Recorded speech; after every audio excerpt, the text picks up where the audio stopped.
Welcome back to All This Math. And for today's lesson, we're going to get into some multiplication, right? We're going to multiply a number by what we call a binomial. And we're going to use a property called the distributive property, which is a property that we all should become very familiar with as we're involving ourselves in algebra, because we're going to use the distributive property a whole lot, whenever we have to multiply a term, or one binomial by another binomial, or a monomial by a binomial. It's just something that we use a lot when we multiply. All right.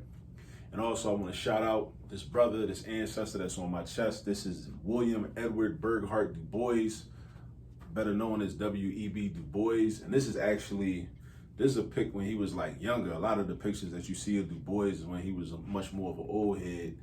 He lived to be 95 years old. He was born in 1868 and made transition in 1963.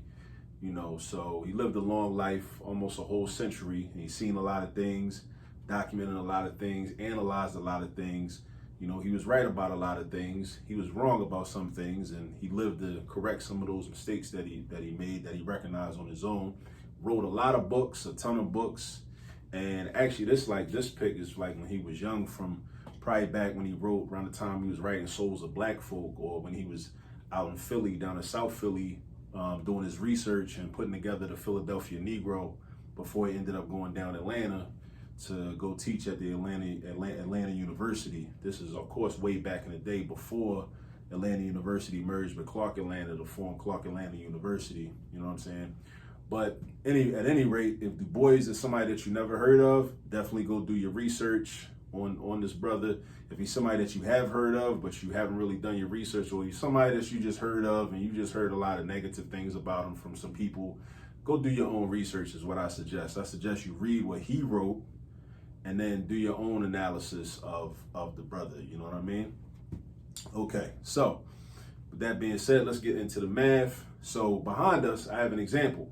I have -3 times the quantity x minus 7. Now, notice I said the quantity. Whenever we have an expression that's inside parentheses, we want to refer to that as a quantity. All right, that's what it is. This is the quantity of x minus 7. We don't know what x is, and we don't need to know what x is, but x represents a value. X represents a number. So we have some number minus 7, and we multiply that by -3. All right, so what you want to do is, when you see that happen, when you see a problem set up like this, you want to distribute. Now, what does distribute mean? Same as how we use it in everyday communication, right? You give something out. You give something out. When you distribute something, you give something out. So this -3 is going to be distributed to everything inside the parentheses. This -3 is going to be distributed to the x, and the -3 is going to be distributed to the -7, right? So you're going to have two products. So we're going to do this, and I like to label my problems so people can see what's happening. -3 times x is just -3x, because this really tells you how many x's you have. You have one x right now because there's an invisible 1 in front of this x. But then if you multiply that by -3, now you have -3 of them. Or if it wasn't negative, let's imagine it was positive, right? Just to make things more simple. If you got one x and then you multiply that by 3, now you got 3 x's, right? Because that's kind of like doing 3 times 1. But don't think that x is equivalent to 1. X is not equivalent to 1. You don't know what x is. We don't care what x is. But we do know that the coefficient of x is 1. Those are two very different things. All through my teaching career, I've constantly heard students say, well, x is just 1. Nah, x is not 1. The coefficient of x is 1.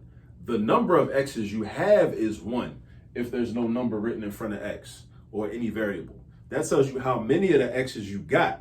That don't tell you what x is. That's going to be confusing. You don't want to say that. So -3 times 1x is -3x. Now, like I said, let me talk about this too, because this is another very consistent and common error that's made by students. And even like people that are experienced and, have a lot of success with mathematics and success with algebra. We forget to distribute to the second term in the parentheses. Sometimes people they good at this, right? They understand it, but they just be, doing work and they just working real fast and not paying attention to the details. and they'll do negative 3x and then just write minus 7 next to it. That's not it. You don't want to do that. You got to also distribute. Remember to distribute the negative 3 to the negative 7. And that's a negative 7 because of the minus sign. The minus sign makes this a negative 7. So, of course, we know our rules for multiplication. A negative times a negative will always give you a positive product. In mathematics, dealing with multiplication and division, 2 wrongs make a right. You can use that in order to memorize that rule. In mathematics, dealing with multiplication and division, 2 wrongs make a right. So if you're multiplying 2 negative numbers, your product is going to be negative. If you're dividing with 2 negative numbers, your quotient is going to be a positive number. All right?